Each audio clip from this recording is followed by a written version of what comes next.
Hello everyone. आज हम शुरू कर रहे हैं अपना 6th चैप्टर, जो कि 2 दिन का ही है। ये भी हम कल तक पूरा कर लेंगे। इसका नाम है social responsibility of business and business ethics. मैं जल्दी नहीं करा रहा हूँ, कहीं आपको लगे कि भाई 2-3 दिन में मैंने 2 चैप्टर पूरे करवा दिए। ये छोटे छोटे से ही हैं और इंटरेस्टिंग शायद ना भी लगे, लेकिन इंटरेस्टिंग है वैसे ये। तो आप पढ़ोगे तो आपको मज़ा भी आएगा और जल्दी समझ में भी आ जाएगा। फिर इसका नाम है social responsibility of business and business ethics. लेकिन इसमें से जो हमारा बिजनेस एथिक्स का जो कंसेप्ट है, जो हमारा टॉपिक है, वो हमारा सिलेबस से कट ऑफ हो चुका है। इसी वजह से जो चैप्टर है थोड़ा छोटा हो गया है हमारे लिए। तो हमने सिर्फ इसके बारे में पढ़ना है, सोशल रिस्पॉन्सिबिलिटी के बारे में हमने पढ़ना है कि एग्जैक्टली में वो होता क्या है और क्या क्या होती है। सोशल रिस्पॉन्सिबिलिटी का मतलब होता है कि it refers to the obligation of business towards various parties of the society. क्योंकि बिज़नेस जो होता है एक सोसाइटी का एक पार्ट ही होता है, एक सब सिस्टम ही होता है। तो ऐसा कहा गया है कि एक बिज़नेस की भी सोशल रिस्पॉन्सिबिलिटी बनती है कि सोशल इश्यूज़ पे भी उनको वर्क करना होता है। सिर्फ बिज़नेस नहीं करना होता है, एक तरह से सोसाइटी की जो इश्यूज़ होते हैं उनमें भी कंट्रीब्यूट करना होता है। तो उसे हम बोलते हैं सोशल रिस्पॉन्सिबिलिटी। क्योंकि जो स्केल है मेजरमेंट का, वो एक तरह से इवोल्यूशन का एक तरह से प्रॉफिट से नहीं हो सकता है। 50 साल पहले जो था वो आज नहीं है। तो उसके अकॉर्डिंग आज के टाइम में जो बिज़नेस की रिस्पॉन्सिबिलिटी है सोसाइटी के लिए, वो लिमिटेड नहीं है कि सिर्फ ओनर का जो प्रॉफिट है बस उसकी रिस्पॉन्सिबिलिटी पूरी हो गई। अब जैसे कभी भूकंप आ जाता है, कभी कहीं आग लग जाती है, कोई लोग मर जाते हैं, तो उस केस में भी हेल्प करना एक तरह से किसी भी बिज़नेस की सोशल रिस्पॉन्सिबिलिटी बनती है। क्योंकि वो ह्यूमन रिसोर्सेज को यूज़ कर रहा है, वहाँ के नेचुरल रिसोर्सेज को यूज़ कर रहा है। तो इस चक्कर में, इसी वजह से उनकी सोशल रिस्पॉन्सिबिलिटी बनती है। अब वेरियस पार्टीज़ कौन कौन से होते हैं सोसाइटी के, जैसे employees, suppliers, government, competitors, consumers and owners. तो ये 6 पार्टीज़ होती हैं सोसाइटी की जिनकी तरफ उनकी सोशल रिस्पॉन्सिबिलिटी बनती है। अब ओनर्स को क्या चाहिए? प्रॉफिट चाहिए। कंज्यूमर को अच्छी क्वालिटी का प्रोडक्ट चाहिए रीजनेबल प्राइस पे। कंपेटिटर्स को क्या चाहिए? एक तरह टफ कंपटीशन चाहिए। एम्प्लॉयज़ को अच्छी सैलरी चाहिए, टाइम पे चाहिए। सप्लायर्स को क्या चाहिए? सही टाइम पे अपना बिल की पेमेंट चाहिए। गवर्नमेंट को सही टाइम पे अपनी टैक्स की पेमेंट चाहिए और ऑनेस्टली पेमेंट चाहिए। तो ये 6 लोग होते हैं। इन 6 की फेवर में बिज़नेस की सोशल रिस्पॉन्सिबिलिटी बनती है कि इनका भी कुछ ना कुछ भला होना चाहिए। ये नहीं कि मतलब कि जैसे कि अगर आप बिज़नेस कर रहे हो और सोसाइटी के रिसोर्सेज को यूज़ कर रहे हो और फिर आप सोसाइटी के लिए कुछ कर भी नहीं रहे हो, वो तो एक तरह से गलत माना जाएगा। तो सोशल रिस्पॉन्सिबिलिटी इस चीज़ के फेवर में है कि not to take any decision which is against the social values. जैसे कि आप ड्रग सप्लाई कर रहे हो या गन सप्लाई कर रहे हो, तो वो एक तरह से सोशल या सोसाइटी के जो वैल्यूज़ हैं उनके अगेंस्ट में रहता है, वो आपको बिज़नेस नहीं करना चाहिए। अब हम करेंगे 3 केसेस हैं जो कि सोशल रिस्पॉन्सिबिलिटी के केस फेवर में हैं, और 3 केसेस ऐसे हैं जो सोशल रिस्पॉन्सिबिलिटी के अगेंस्ट में हैं। ये 6 केसेस हम पढ़ेंगे। तो पहला केस है बिज़नेस, मतलब कि फेवर में पहला केस है business is a part of society. अब सोसाइटी के काफ़ी सारे सब सिस्टम होते हैं, जैसे इसमें मेंशन भी कर रखा है different parts of society like customer, share holders and employees. Business भी एक तरह का सब सिस्टम है सोसाइटी का। सोसाइटी का एक तरह छोटा सा टुकड़ा है बिज़नेस। चाहे बिज़नेस बड़ा हो चाहे छोटा, वो फ़र्क नहीं पड़ता। लेकिन बिज़नेस जो होता है एक सोसाइटी का छोटा सा पार्ट होता है। तो उसके अकॉर्डिंग हर बिज़नेस ऑर्गेनाइजेशन की एक सोसाइटी की तरफ एक पॉजिटिव एटीट्यूड होना चाहिए, एक सोशल रिस्पॉन्सिबिलिटी बनती है जो उसे फॉलो करना चाहिए। एक सोसाइटी के वेलफेयर के लिए उसे काम करना चाहिए। जैसे अगर कभी बाढ़ आ गई, भूकंप आ गया, या किसी भी, जैसे भी कोरोना वायरस भी चल रहा है, तो काफ़ी लोग बीमार हैं, काफ़ी लोग इधर उधर जा नहीं पा रहे हैं, काफ़ी लोग खा नहीं पा रहे हैं, उनके पास खाने के लिए खाना नहीं है, रहने के लिए घर नहीं होता है। तो उस केस में बिज़नेस की जो सोशल रिस्पॉन्सिबिलिटी आती है वो कंसिडरेशन में आती है कि उन्हें इन तरह के लोगों के लिए कुछ ना कुछ हेल्प करने के काम करने चाहिए। Therefore, the decision taken by the manager should take into the consideration the welfare of not only his organization but also the welfare of other subsystems like shareholders, employees and customers also। इस line में आपको clear हो जाएगा कि इसका मतलब क्या होता है। So that the entire society or the complete system is benefited। जब एक सब सिस्टम दूसरे सब सिस्टम की हेल्प करता है तो उसी से ही सोसाइटी का भला होता है, उसी से ही सोसाइटी एक तरह से इम्प्रूव हो सकती है। अगर आप सभी अपने बारे में सोचेंगे तो कोई भी सोसाइटी या कोई भी ग्रुप जो है एक तरह से सर्वाइव नहीं कर पाएगा। फिर नेक्स्ट पॉइंट है अवॉइडेंस ऑफ गवर्नमेंट रेगुलेशंस। अगर कोई बिजनेस ऑर्गेनाइजेशन सिर्फ अपने बारे में ही सोचेगी, प्रॉफिट कमाने के बारे में ही सोचेगी और किसी सोशल रिस्पॉन्सिबिलिटी के बारे में नहीं सोचेगी, ध्यान नहीं देगी, तो गवर्नमेंट उस बिज़नेस ऑर्गेनाइजेशन में काफ़ी इंटरफेयर करती है। गवर्नमेंट का काफ़ी इंटरवेंशन या मैनेजमेंट कंट्रोल हो जाता है, जिसके काफ़ी सारे नेगेटिव या एडवर्सली इफेक्ट पड़ सकते हैं बिजनेस के ऊपर। Therefore the manager should give priority to the social responsibility of business to avoid excessive government interference. Government की इंटरफेरेंस को ज़्यादा ना हो, इस वजह से रोकने के लिए बिजनेस ऑर्गेनाइजेशंस को सोशल रिस्पॉन्सिबिलिटी का ध्यान रखना होता है।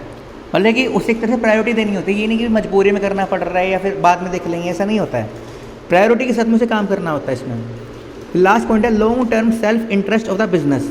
अगर आप प्रेजेंट टाइम में सोशल रिस्पॉन्सिबिलिटी के ऊपर ध्यान दे रहे हैं तो आपको जो फ्यूचर है, फ्यूचर जो बिज़नेस का फ्यूचर है वो सिक्योर हो जाएगा, क्योंकि सोसाइटी भी आपका ध्यान देगी। Social responsibility of business if taken care of this in present ensures the success of the organisation in future.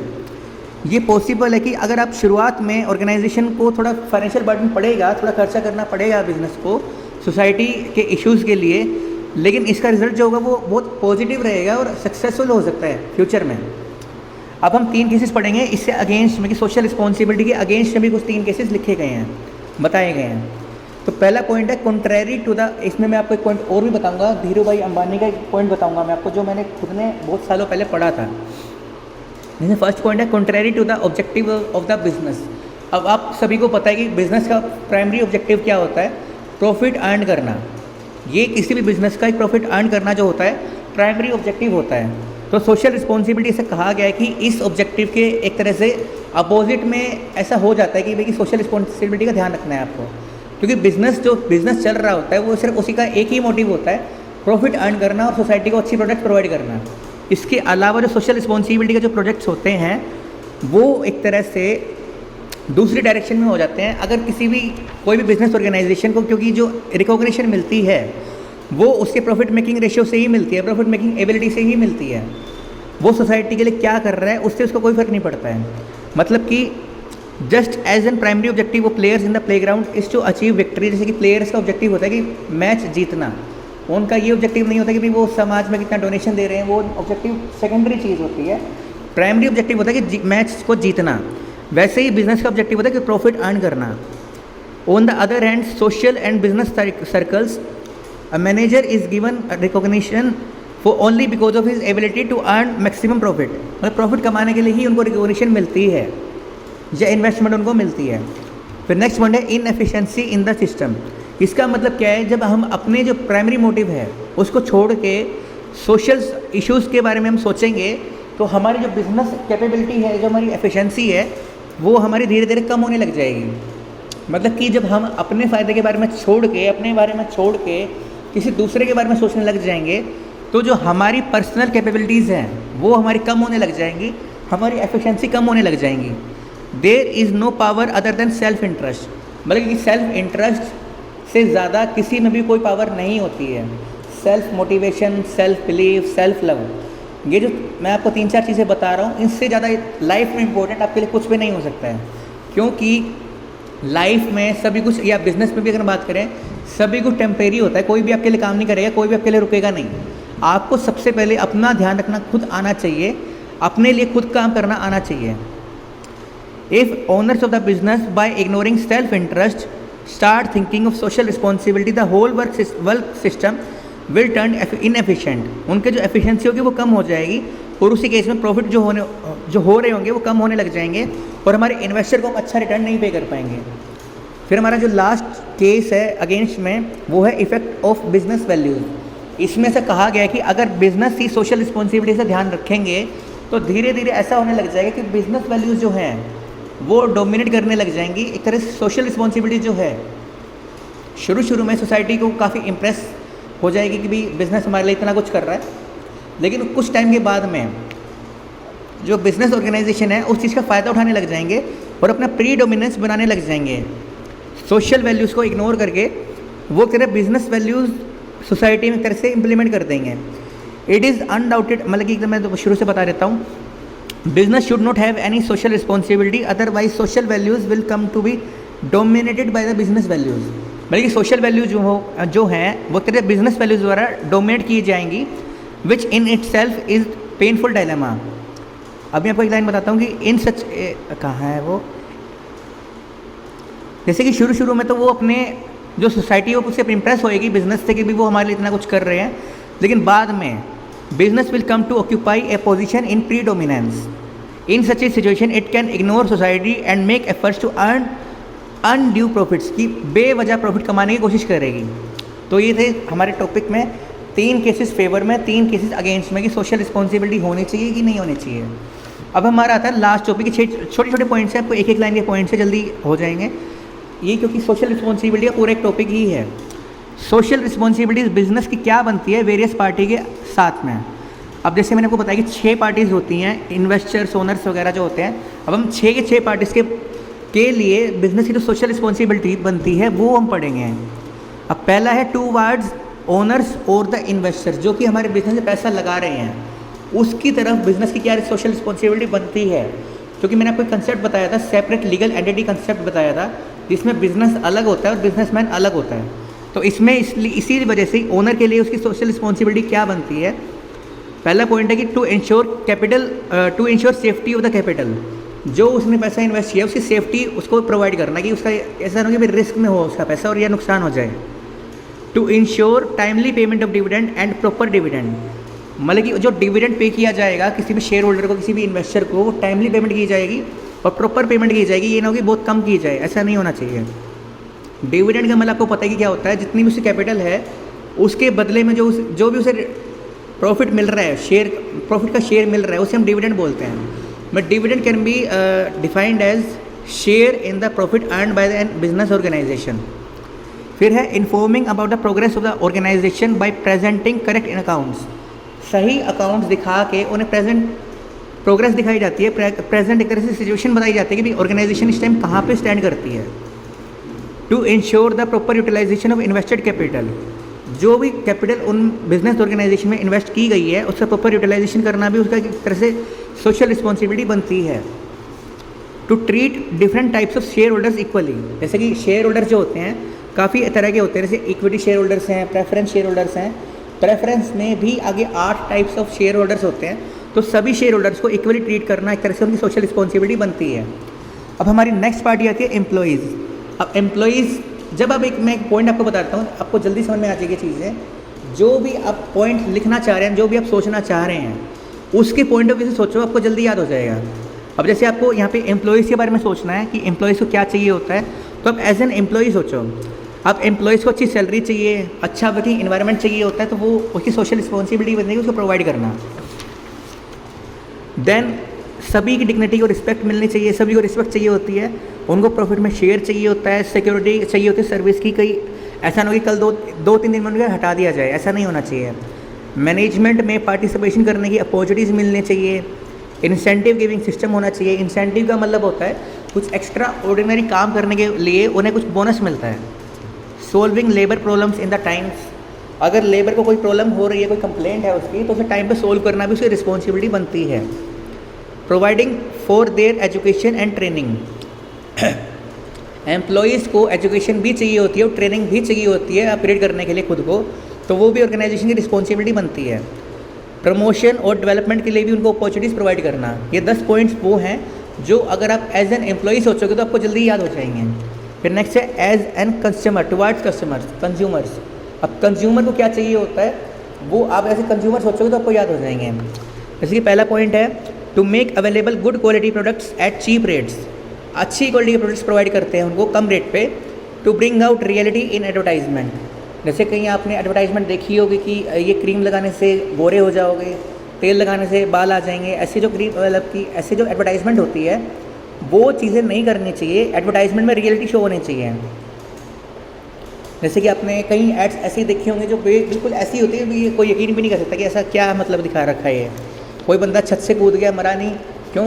क्योंकि उसने बनियान पहन रखी थी कंपनी की। लेकिन ये लॉजिकल नहीं होती है, तो कंपनी को क्या करना चाहिए, अपनी एडवर्टाइजमेंट में रियलिटी दिखानी चाहिए। नेक्स्ट है टू अवॉइड एडल्ट्रेशन, ये वर्ड थोड़ा चेक कर लेना, एडल्ट्रेशन है ये, एड्यूलेशन नहीं है। एडल्ट्रेशन का मतलब होता है कि मिलावट नहीं करनी चाहिए।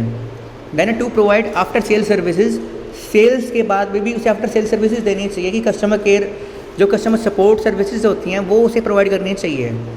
To make goods available according to the taste of the consumer, जो कंज्यूमर को पसंद है उसे वो ही बना के देना चाहिए। To make goods available to the consumers at nearest point. Consumer के जो पास में जो लोकेशन है उसको वहीं पे प्रोवाइड करना चाहिए। ऐसा ना हो कि वो 5-6 किलोमीटर चल के जाए खरीदने के लिए, ऐसा नहीं होना चाहिए। To be civil and polite to the consumer, मतलब कंज्यूमर के साथ में एक तरह पोलाइट होना चाहिए। Treating customers like God, customer को एक तरह से भगवान की तरह मानना चाहिए, क्योंकि कस्टमर एक तरह किंग माना गया है मार्केट में, क्योंकि जो कस्टमर चाहता है उसे वैसे ही बात करनी चाहिए और उससे वैसे ही चीज़ बना के बेचनी चाहिए, उसे वैसे ही सर्विस देनी चाहिए, अगर आपको अपने बिजनेस को सर्वाइव करना है, चलाना है लंबे टाइम तक। तो देन है solving their problems politely to avoid profiteering and stock piling. जैसे कुछ लोग होते हैं जमाखोरी करते हैं, जैसे प्याज का जैसे रेट 10 रुपये किलो भी होता है और 100 रुपये किलो भी होता है, तो कुछ लोग क्या करते हैं कि उसका स्टॉक बना के रख लेते हैं और उससे महंगे रेट पे बेचते हैं जब उसका सीज़न चला जाता है। तो ये चीज़ें उन्हें अवॉइड करनी चाहिए। फिर नेक्स्ट है टुवर्ड्स द गवर्नमेंट। अब गवर्नमेंट को क्या चाहिए होता है? टैक्सेस चाहिए होती हैं, क्योंकि कुछ बिजनेस ऐसे भी होते हैं जो टैक्स की चोरी करते हैं। तो पहला पॉइंट है टू पे टैक्सेस ऑनेस्टली। जो गवर्नमेंट ने जो रूल्स बनाए हैं उन्हें ऑब्जर्व करना और उन्हें ठीक से फॉलो भी करना। Helping the government by establishing new industries. अब गवर्नमेंट की हेल्प कब होती है? जब इकोनॉमिक ग्रोथ होती है। अब इकोनॉमिक ग्रोथ तब हो पाएगी जब इनकम ज़्यादा होगी। अब इनकम तब ज़्यादा होगी जब न्यू इंडस्ट्रीज एस्टेब्लिश होंगी। लास्ट पॉइंट है to exploit the not to exploit the government machinery by unfair means. गलत तरीक़ों से गवर्नमेंट का फ़ायदा ना उठाना या गवर्नमेंट का एक तरह से शोषण ना करना। फिर हमारा नेक्स्ट आता है टुवर्ड्स द कम्युनिटी। जो नॉर्मली सोसाइटी है या जो हमारी जो कम्युनिटी में हमारे जो लोग रहते हैं उनके लिए क्या सोशल रिस्पॉन्सिबिलिटी बनती है। पहला पॉइंट है इसमें to make available opportunities for employment, लोगों को एम्प्लॉयमेंट्स प्रोवाइड करना। To avoid polluting the environment, मतलब जैसे एयर पोल्यूशन होता है या वाटर पोल्यूशन होता है उसको अवॉइड करना कि कोई हार्मफुल गैसेस वगैरह हवा में ना छोड़ना। To contribute to the raising of the standard of living, जो लोगों का जो स्टैंडर्ड ऑफ लिविंग है उसे रेज करने का भी सोशल रिस्पॉन्सिबिलिटी बनती है बिजनेस की। Next to be a partner in the social development by establishing charitable institutions और डिस्पेंसरीज एंड एजुकेशनल इंस्टीट्यूशंस, मतलब कि स्कूल्स कॉलेजेस हॉस्पिटल्स रन करना भी एक तरह से बिजनेस की रिस्पॉन्सिबिलिटी बन जाती है। अगर आप सोसाइटी से एक तरह से प्रॉफिट कमा रहे हो तो उसके रिटर्न में भी सोसाइटी को कुछ ना कुछ देना होता है। फिर लास्ट पॉइंट है not to resort to the indecent advertisements, मतलब कि एक तरह से गलत तरीके की एडवर्टाइजमेंट टीवी पे शो नहीं करनी चाहिए जिसमें एक तरह से गलत लैंग्वेज यूज़ की गई हो या रियलिटी शो ना की गई हो। उस तरह की एडवर्टाइजमेंट टीवी पे शो नहीं करनी चाहिए, टीवी पे या रेडियो पे या पोस्टर्स में भी नहीं शो करनी चाहिए। फिर हमारा लास्ट जो पार्टी आती है वो है वर्ल्ड या पब्लिक। पब्लिक के लिए इन्हें क्या करना चाहिए? एक तरह से इंटरनेशनल पीस कायम करना चाहिए। ऐसा ना हो कि उनकी कंपनी के बिजनेस की वजह से दुनिया भर में झगड़े हो रहे हैं, ऐसा नहीं होना चाहिए। To observe rules of international market, international market के जो रूल्स होते हैं वो भी ऑब्जर्व करने चाहिए और उन्हें फॉलो भी करना चाहिए। 3 छोटे लास्ट पॉइंट रह गए हैं। To help in the development of economically backward countries, जो कि एक तरह से अनडेवलप्ड कंट्रीज़ हैं जैसे कि बांग्लादेश, जिम्बाब्वे, इस तरह की जो नाइजीरिया जो कंट्रीज़ हैं जो अभी डेवलप नहीं हुई हैं उनकी डेवलपमेंट में भी एक तरह से इकोनॉमिकली हेल्प करना। To do the business honestly, business को ऑनेस्टली रन करना, बेईमानी से बिजनेस ना करना। फिर अब हमारा था last point two ensure protection of the human rights. अब ह्यूमन राइट्स का मतलब क्या होता है? जैसे कि अगर आप किसी विमेंस को काम पे नहीं रख रहे हैं तो वो एक तरह से ह्यूमन राइट्स के अगेंस्ट हो जाता है। अगर आप बच्चों से काम करवा रहे हैं तो वो एक तरह ह्यूमन राइट के अगेंस्ट हो जाता है। तो ये सब चीज़ें आपको इग्नोर करनी चाहिए। एक तरह से ह्यूमन राइट्स के प्रोटेक्शन को भी आपको इंश्योरिटी देनी है कि आपको उनको भी बचाना है। तो जो अगला टॉपिक है हमारा एनवायरमेंटल प्रोटेक्शन का, ये हम कल पढ़ेंगे और इसी के टॉपिक के साथ हमारा जो चैप्टर है 6 चैप्टर कंप्लीट हो जाएगा हमारा एनवायरमेंट प्रोटेक्शन के बाद में। छोटा सा टॉपिक है, 2 पेज का ये है। तो ये था हमारा अच्छा टॉपिक। यहाँ हमने बड़ा सोशल रिस्पॉन्सिबिलिटी क्या होती है और इसके फेवर में हमने 3 पॉइंट्स पढ़े, इसे अगेंस्ट हमने 3 पॉइंट्स पढ़े। देन हमने पढ़े social responsibility of business towards the various parties. अब ये पार्टीज़ कौन कौन सी होती हैं? इन्वेस्टर्स और owners, consumers, public, world, employees, government and community. तो ये था हमारा अच्छा टॉपिक। Thank you.